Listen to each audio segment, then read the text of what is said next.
motivated actually into flairing though? It was a mixture of things. At the moment, I was in this kind of weird position. I was like a bartender slash waiter. You know, it's like in Spain, in Portugal, they don't have that bartender figure. You're the bartender, you stay behind the bar. No, but you help what's needed. You're just a slave. That's a table, there's plate, bring it over. Like there's people in the terrace, go take the order. You're on the bar, you make the gin and tonic. Like you just do everything at once, so it's not really a stable figure. And in my break, so after work, I used to go to this tiny cocktail bar with this guy that was like had a lot of knowledge about mixologies, like foams and airs and like cold infusions, all of this stuff. So I would always be chatting with him about it. And he used to like flair and do a few moves and stuff. And when I saw it the first time, I was like, that's really cool. And he was like, well, if you think this is cool, like watch a few videos, this and that. So he showed me about Christian Delpech and this classic guy like Tom Dyer. I was like, does these people really like get paid to do this just to like play around? And it's like yeah they make like very good money out of it. It's like travel and do competitions and stuff. I was really interested in it, so he said watch this movie. And now pause a second, everyone is gonna hate me about this, okay? It's like the most mainstream reason ever for every flair bartender, but I started flairing because of Tom Cruise in the movie Cocktail. Yeah, because I saw it and I already was getting the idea of it's a fun life, you get to travel, you get money, and it's not really that you doing a hard job, you know, you're not going with 4 cases of beer up the stairs. So you think, yeah. You're just playing around and you start thinking. And then I watched the movie and I was like, and girls like that? Why? And then I started learning, I started flairing slowly and go to the park every day, and I see the reaction of the people they see you from the other side, even when you do the smallest trick, because they don't know what you're doing in the end. So even if for you it's like, this is nothing, there is a guy that is way better than me. But then you realize for everyday people, that's fucking impressive. So yeah, it is. In the end, it just changed my life. It starts me getting so many connections. Like flair got to me. I was just in the park having fun and flairing, and the guys from the association, the regional association of bartenders, that then is associated to the national and then to the IBA, they just were in the park and saw us flairing, and they stopped the trio of me. Well, it was me, Ian, and Roy that was working together at the hotel and everything. And they stopped and said, we need to organize a competition of flair, but we need minimum 3 competitors. Are you guys up for it? There you go. And after being 3 months into flair, I did my regional competition. I won because of luck. Oh, because how many people were in the competition? 3. It was the 3 of us, but we start all together at the same time.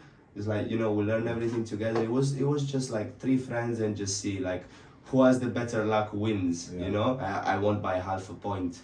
That's for you to say how random would have been. And I went to the national, and when I went to the national, I really realized, okay, this is a very big world, and I'm just nowhere yet. And I don't know, I was in the national competition with Leo Galvez, fucking world champion of flair bartending, and the guys were super lovely. They give me the feeling of family, you know, everyone supportive, everyone like telling me to stay calm, to just go and enjoy myself, don't worry about the people watching. And that just motivated me to do more. And at some point I just left all my life and came to London just for that. And then they closed the Roadhouse. Yeah. I remember the competitions were good. Even not just the flair competitions, just the cocktail competitions. Yeah, they could bang out like 10 cocktails challenge. in 2-3 minutes. The speed round, that was good. Mate, that was such fun. I remember I'd done EBS and they'd done one of those competitions. I can't remember what was the bar. I think it was somewhere near Brixton. And that's the first time I saw like this kind of vibe, like you know, like the old school yard. Yeah, old school yard. Yeah, that's the bar. I think Tom used the to underground one, yeah. No, ours was an underground one. No, the old school yard is not underground. So probably wrong bar then. Yeah. But yeah, so I went. I can't remember the name though. I really can't. But I went and I see like 30, 40 bartenders, everyone dressed like bartender, you know, the bartending beard.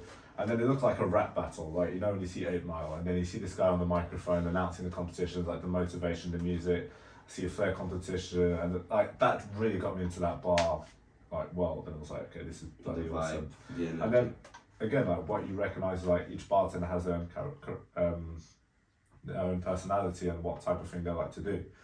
So I always say, like, when you start in a bar, you've got to kind of find a bar that you can learn how to do everything. And once you learn how to do everything, okay, what do I like more? Actually, I just want to make cocktails, so I'm going to work in a cocktail bar. Or actually, I just want to really have fun and go crazy, right? So you're going to work in a nightclub. High volume, yeah. Yeah, or I want to make really, like, perfect 5-star cocktails. You know, you got all that to play for. And then you pick which one you like the most, and then, all right, what's the next step? And like I say, you know, like, we got into management, and, you know, it's great. It is great. There's a lot of responsibilities, but then it gives you, for me, it gave me the most satisfaction of my job. Yeah, and give you a way wider understanding of everything. Yeah, and again, and the good thing as well, I think, with bartenders, especially before the pandemic, because before COVID, people didn't like table service. They like to go to the bar. And I used to love it because I remember, like, they'd go, okay, porn star martini, and they would be next to their friend, but they're watching you make the cocktail. They're not just talking them to their friend, they're watching you make the cocktail, because there's that nice art, you know, you're shaking it. Yeah, they're entertained. Yeah, and one thing my friend recorded me make a cocktail, and this is when I realised it. Like, I used to watch these bartenders make cocktails, and they're so, it's like a robot, they're so perfect, everything they do is so good. And then you think only they could do it and you can't do it. But then I had a friend of mine record me make a cocktail. I was like, oh, I'm actually not that bad, to be honest. Yeah, no, you don't realize it when you think about it, because for you it's your everyday job and you do it like in a systematic way. But like, there's that feeling like this can sound really bad, but it's not being cocky. It's just like to describe a feeling. But like, you know, when you're behind the bar and maybe you have like 2-3 people at the bar sitting, like chatting between each other, and they're not looking at you. Yeah. And then you just bam, close the shaker and start shaking, and all of a sudden everyone just goes quiet and just goes like, what the hell is going on? And they just turn their head because they hear and they just look at you and they start cheering up, and it's like, or smiling, or like making you signs. Like, that gives you a kind of satisfaction. That is one of the most beautiful in life.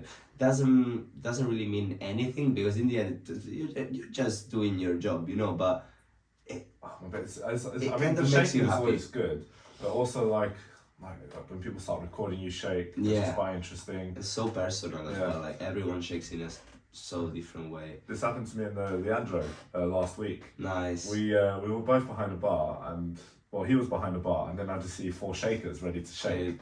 Jump on it. I'm like, all right, you know what we're gonna do. So 2 shakers each.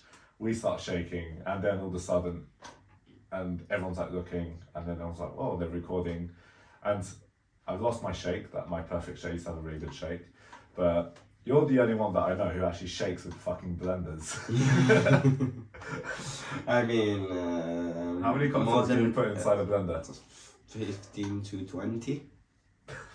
Modern problems for modern solutions. That's true, yeah. That's what I have to say. I mean, in the end, what's a blender? It's a container with the lids, and